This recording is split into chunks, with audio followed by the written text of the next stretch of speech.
اللي ما عندوش ليفل معاش المتعه والحلاوه والجمال بامانه ربنا. الشركه دي من الشركات اللي هي طالعه على القمه بجري جري جري.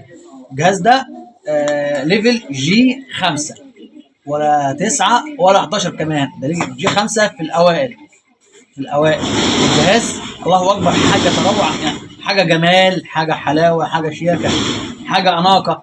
هقول لك على كل حاجه دلوقتي، لايك وشير، ولو عندك اي استفسار سيبونا في التعليقات ان شاء الله الرحمن.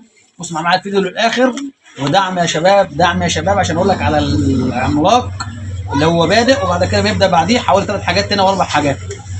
جي 5 المعالج بتاعه 6605 اتش، الفلاش بتاعه 16، الرام واحد، حاجه الله اكبر. اجري وانا وراك في الجي اكس. بصراحه الحاجات دي الله اكبر تحفه، حاجه حلوه، حاجه ممتازه.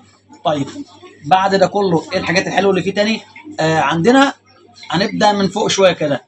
سنه بالانس تمام، سنه اكس، سنتين نوفا، يعني عندك 4 سنين على الجهاز. بسم الله ما شاء الله، الله اكبر. اشتراك اي بي تي في. طيب بس لا، عندك سنه جوسات، وسنه بوم العملاق الوحش فور ايفر. يعني انت عندك يا عمر فوق يا باشا، اقسم بالله هتعيش احلى متعه مع الصوتيات بتاعت نوفا، مع الرام مع الفلاش ال 16، مع الرام الواحد، مع الواي فاي الداخلي، مع 2 ريموت، مع احلى صوره في الجي اكس لحد دلوقتي موجوده بشهاده الكل. الله اكبر، الله يبارك لاصحابه. ان شاء الله الرحمن بكره رايحين باذن الله نعمل بيه تركيبه. قول لي على السعر وانا هقول لك في التعليقات، وصلي على النبي.